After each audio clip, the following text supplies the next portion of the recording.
ملګریو د آفیس اوپننګ ډے په تقریر کولو څه ضرورت نشته دی. آفیس د دې دپاره دی چې هغه اکسس ورته د هر چا اساني. پاټک داسې یو ځای مو خوښکلی دی د ملګرو په مشوره باندې چې دې ته د هر چا هغه اکسس اساني. د دې ځایونو نه جنډا پوسټر فلیګ چې دا وړلی راوړلی شي. د چا چې پروګرامونه کول نیتي دلته به کسان ناست دي د هغو سره خپل پروګرامونه ډسکس کوي او دې ځایونو د ټیم راټولېږي چاته چې هلته په کمپین کې څه مسله مسایل وي هغه یې ډسکس کوي. او د ډېرو خبرو نه دی زموږ یو ملګری هغه به دا خبره کوله ویل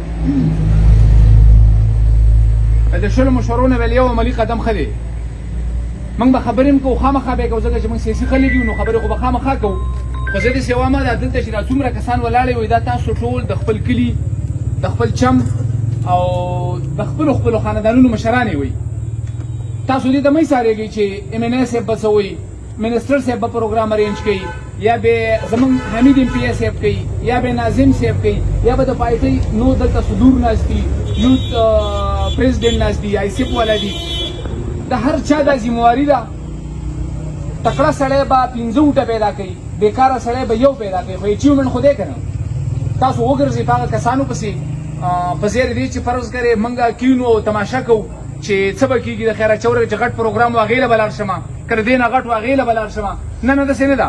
که څوک په ریډه کې د پاکستان تحریک انصاف ورکړي ډرامه هم په تاسو باندې جوړه ده د پاکستان تحریک انصاف په ورکر باندې. پاکستان تحریک انصاف ورکر اړول خفه دی هم نه د پاکستان او خلک دا ډرامه شروع کړي د پاکستان تحریک انصاف ورکر خفه دی. د چا نه خفه دی او ولې خفه دی او کو خفه دی خو زه به داسې کوم د هغه به څه معقولو وجه وي. خو د هغې دپاره مشران شته دی خلک کیني هغه د ساټ اوټ کولو کوشش کوي. خلک هوښیار ټیک ده چې د یو فیملی ممبرز په منځ کې مسله راځي د ورونو په دې کې هم راځي د سیاسي خلکو په منځ کې به خامخا راځي.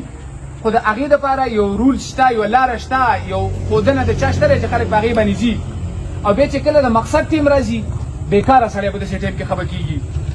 نن زموږ د خفګان ټیم نه دی چې فرض کړی ته په 12 ورځو کې خفه شي 8 ورځې خو موږ په دې پسې وګرځېدو چې پاکستان تحریک انصاف کسان موږ رضا کوو. یار خدا را د دې خول نه راوځئ دا موږ څه ډرامه شروع کړې ده. داسې الیکشن یې نه کېږي نه داسې لیډینګ کېږي او نه داسې اچیومنټ کېږي په دې خبرو باندې چې زه خفه یم او زما دې څوک تپوس وکړي. نه داسې نه ده.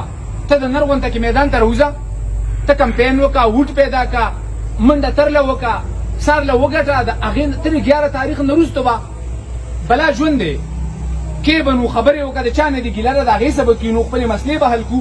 خو دا خو نه دی چې فرض کړې ته دې ته ناست یې ما بړستن په ځان کلي چې زما نه چا دا بړستن چوته کلي نه وي زه په خپله ګوتې نه وراوړم دې له او بیا به سار له ګناهګار هم ځېمه.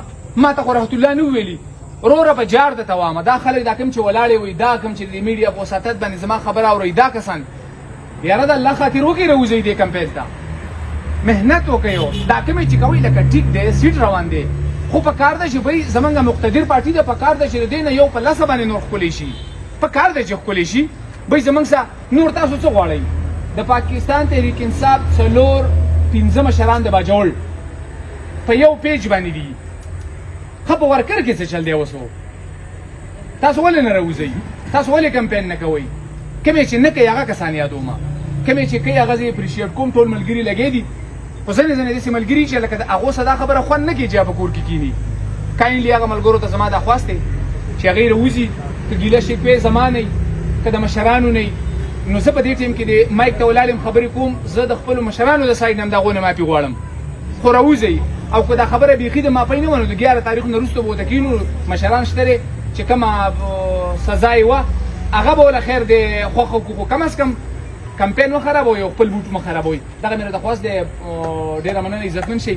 د رخار آفیس اوپننګ له ځو چې کوم ملګرو سره هغه ګاډي ماډي نو هغې ځایونه تیار کړئ او ماښام د لمونځ تیاری به هم کوو. عزتمن شئ الله هم قدر وکړو خوشحاله وباد.